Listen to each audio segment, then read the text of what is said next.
The Batman Second Night, issue 3, Dan Jurgens writing with Mike Perkins on the art. So yeah, this book's been gorgeous every issue that we've had of it. I was excited to read this one. Cliffhanger from last time was Superman and Batman finally sort of being face to face, and that's how this one starts off, with Superman wanting answers, who sent you, all that stuff. Batman be like, oh, I've heard you have powers, you have this, you have that, and then whips out a sonic device that's for dogs that hurts Superman's hearing, and that's kind of how he skedaddles away in that first encounter. So yeah, this is all going on at the same time. City Hall, the fear toxin from Scarecrow is making everyone fight together. Gordon's got a gas mask though, looking like the Sandman or something with his hat on. that made me wonder too, like there's this whole pretense here about, you know, we get to the end of it and Superman and Batman are talking about what's their place in the coming world, because if, you know, they're on the cusp of World War II. And then I'm like, Wesley Dodds is out there somewhere. Jay Garrick's out there somewhere probably. You know, so seeing that here, I was like, do you think? Well, we don't know that for sure, because I mean, this is like a alternate world, so there might not be all those Golden Age characters. But this is true, but this is their era, right? So like, Perkins drawing Gordon wearing looking like Sandman, you know, with the gas mask and the fedora, holding two guns, right? Like, oh, it's definitely like a homage at the very least. But I feel like the whole point of this is that we're in an alternate world where there isn't like a dozen superheroes all running around as a JSA kind of thing. Well, yeah, and that's what I mean is like with the cusp of World War II, I could see very much like a sequel series that gets into those characters and being inspired by the legends of Superman and Batman, you know? I absolutely think there's going to be a third one, right? I do. Whether it's Batman third night, or maybe he'll switch to doing a Superman one next or something. Superman First Flight or whatever they'd call it. But you know, I do actually think there's going to be another one based on the ending of this. Not that there's a cliffhanger per se, but just because I feel like the way it ends, which, you know, just to skip to that briefly, you know, Batman gives up being Batman and gets, you know, engaged to his actress girlfriend, to Julie, and I'm like, you know, like, you could read this as like the ending where this is him calling it quits, but nothing about the rest of the issue convinces me that he's actually like intending and really keeping that promise of calling it quits. So I'm like, this has to be followed up on where he does break this promise. Like that almost does feel like an inevitability to me. So Gotham is his mistress. She'll always be there. Yeah. You know, Superman talks later on as well about how, because Batman's like, why don't you just, you know, go and stop the war? Because you said they're on the cusp of World War II, but I think it's already started. It's just the US isn't in it yet. Yeah. So he's like, why don't you just go stop that? And he's like, well, because as much as I could go, you know, and just like stop all the armies and stop everything, it's not really about me intervening and saying my way is right, even if I think that it's wrong that this is happening. I just help where I can. And, you know, I do think there is obviously a line there where it's like, well, he cannot enforce his politics on anyone, but just stop any wars from happening by like saying, no, you know what, you're not killing each other, right? I'm putting my foot down at that. But, you know, that's a debate for, you know. But I do like what he says here, and especially in these trying times, right? Like, we're at the end where he goes, you know, or basically he's like, yeah, I could go through and like stop a regiment or whatever, right? But there's going to be more. And he goes, but then there's also not undoing. He goes, you know, or you know, he's talking about the German people, and are they too trumped up on nationalistic pride over their early easy victories? And it's kind of like, well, yeah, I could go do that, but the problem will still remain, you know. So I do like that rationalization there. Like, there's a bigger problem than just the war. Well, I think the part you're not mentioning, though, that I think is the most interesting part, is he says that, you know, taking out Hitler, you know, like, it'll kind of make him a bit of a mythic martyr, and like the monster that he's created in terms of the pride and all that a lot of people have bought into, will still exist, and the only way that will be defeated is if those people actually like have to like go through the process of it, like basically backfiring in their face and seeing the consequences of it. and that won't happen if he just steps in and like puts his foot down effectively.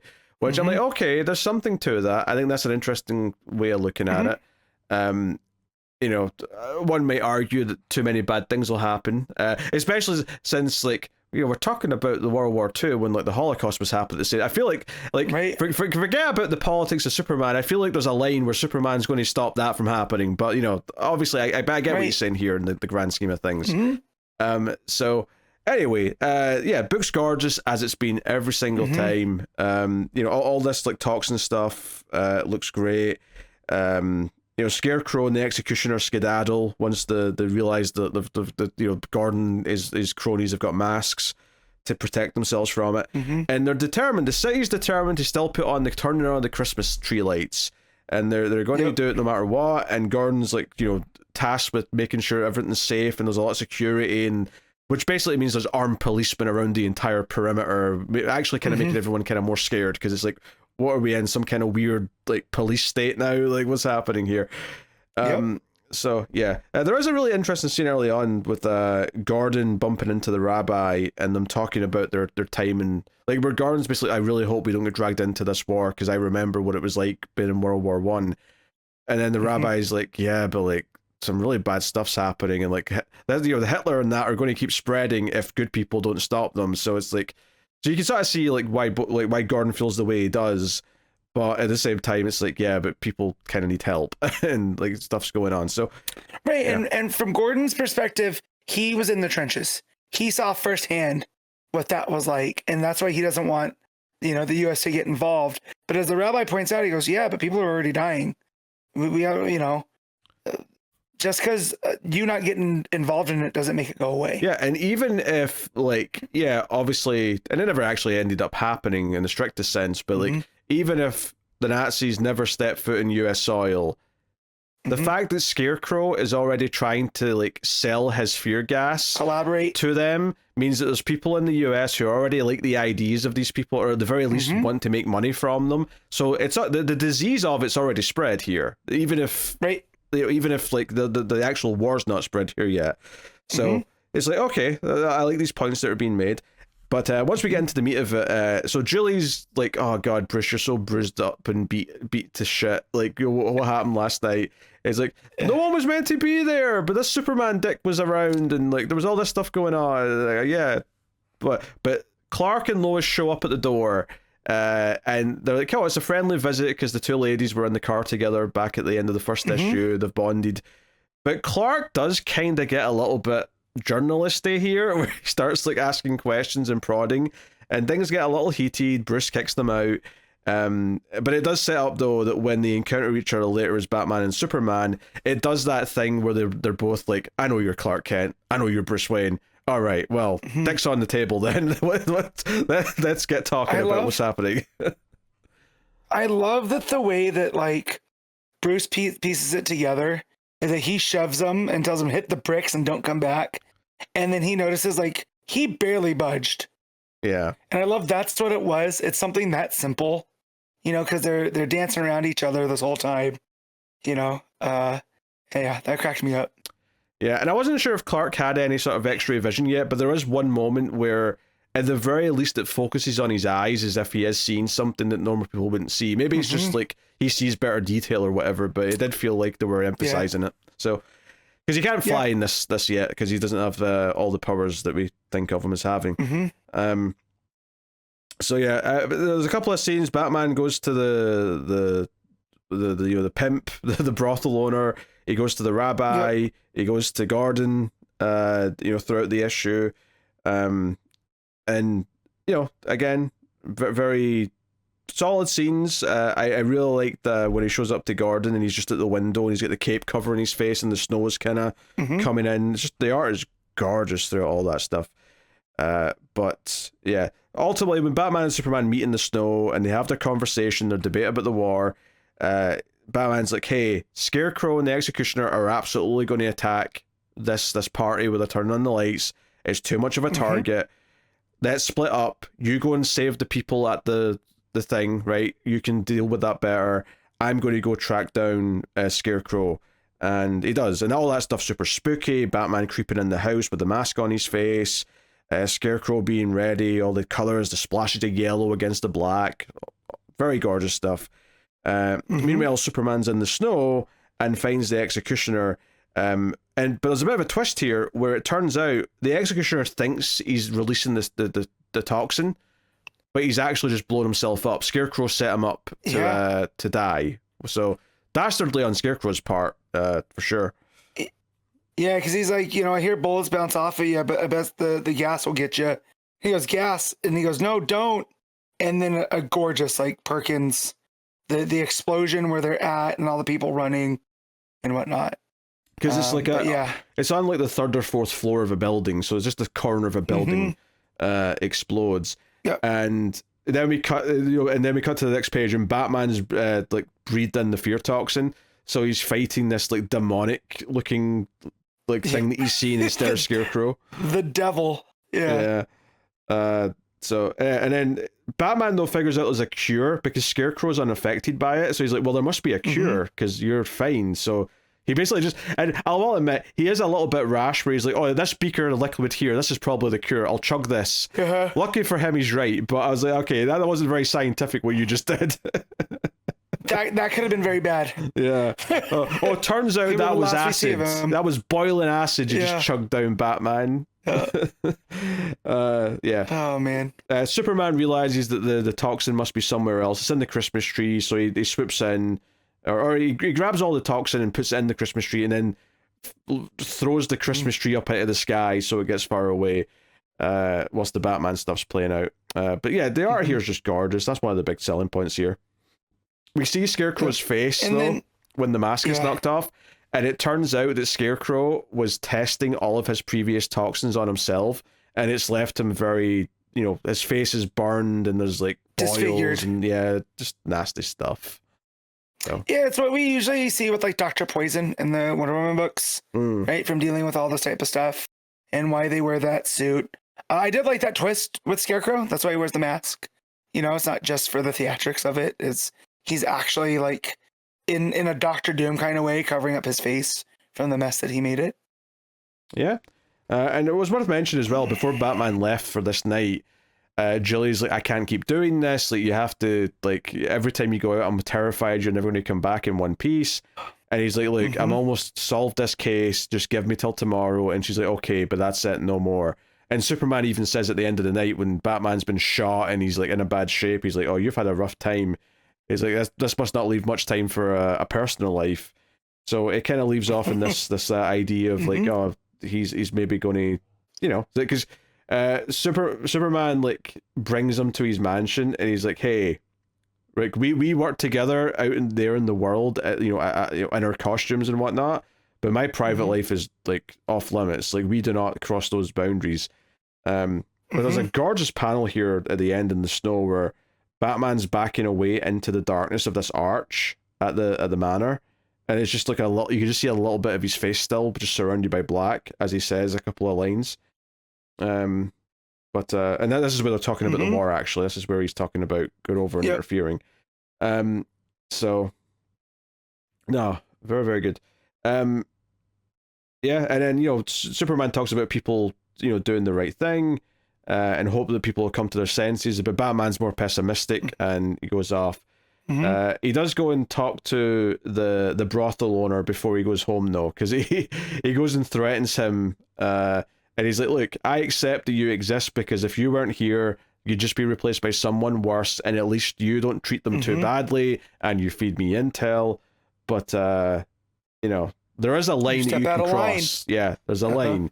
And I'm not going to tell you what the line is because I want you scared of it. I want you thinking about it constantly, what that line is.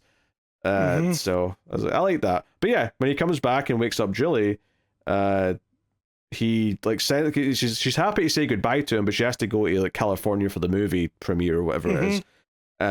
But he left an engagement ring in her pocket, and she runs back out the limo. And the end of the book is we see that the newspaper was revealed that they're engaged, and Gordon like sees it in the newspaper, and that's the end of the story. But like I said, I feel like this ending does work, but it's kind of like I don't know if I really believe it though, and maybe that's just because I know Batman well enough that I'm like, I don't believe he's going to keep this.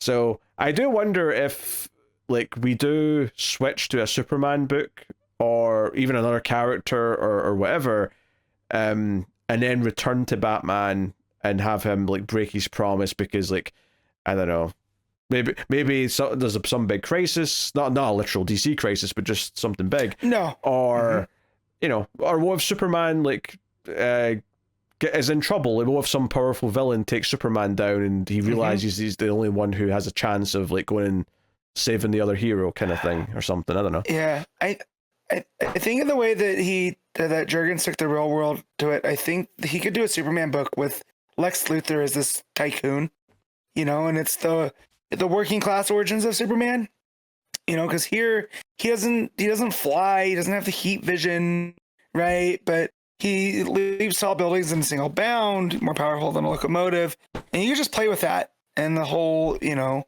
that whole Man of Tomorrow aspect where Superman was first introduced. I think that could be a lot of fun. Like even if we go back in time to like when Superman first appeared in Metropolis, you know, and it's not like a linear sequel. If I was picking, I wouldn't do that. I would say set it after this. Like, you know, you've established where he is, where Lois is. Just continue from here if you go into. Not that I'm convinced that's what they're going to do. I could see the next one just being the third Batman book and just like because Jurgens has done so much Superman, he doesn't really need to do more Superman, right? Where you know, Batman, I don't think he's done that much of. But this is kind of like his biggest Batman story. This series of books. So either way, I hope there is more because I feel like it's still ripe for more. I feel like, you know, do we get to see the wedding? Does the wedding fall apart before it happens? You know, like there's more villains we can do in this version of Batman for sure. Yeah. I mean, we still haven't gotten the Joker, and I figure that would be a big, you know. And I feel like he's built purple and green are all over this.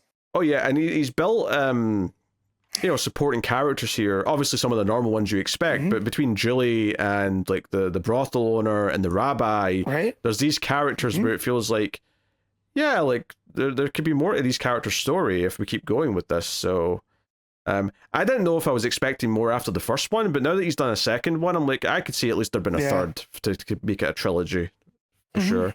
Could be. So definitely things come in threes. The scene where Julie goes running back to Bruce, and then they kiss. Does that not look like the cover or the poster for Gone with the Wind? Like Perkins had to be pulling from that, right? Well, the reference Gone with the Wind, right? Because the newspaper says that, or the radio maybe it is, says that because of the attack on the premiere, like this movie's not had, like Bruce Wayne's funded movie with her's not had a premiere properly, and the studios are trying to make Gone with the Wind be the next big thing, which I guess World War II might not have started because I think that was 1938 if I'm timing it actually, but regardless, yeah, so yeah, they did reference it, so it's on the brain, so that's a very intentional thing, I think. Yeah, I saw that and I was like, oh man, he looks like Clark Gable. But, here's the thing about Gone with the Wind, though. Now, I don't remember a lot of that movie, but the relationship falls apart, and I feel like you could end the story between Bruce and Julia with Julia saying, frankly, my Batman, I don't give a damn, and walking out because he just won't give up being Batman. I can see it going that way. Right? So absolutely. Anyway, but it's gorgeous throughout. I mean, obviously this one focused more on the Batman Superman kind of like pairings and meetings, but all the action stuff was good, and I like the wrap up to everything. So now they've built a compelling like world here where I'm interested in seeing more of it still. And I would maybe say that this second story was better than the first, perhaps. Maybe that was just because it's just fun having like Scarecrow rather than just the Monster Men, but both had their charm, and I think they go well together. So no, excellent stuff. What are you giving Batman Second Night? I'm gonna give this a straight 9.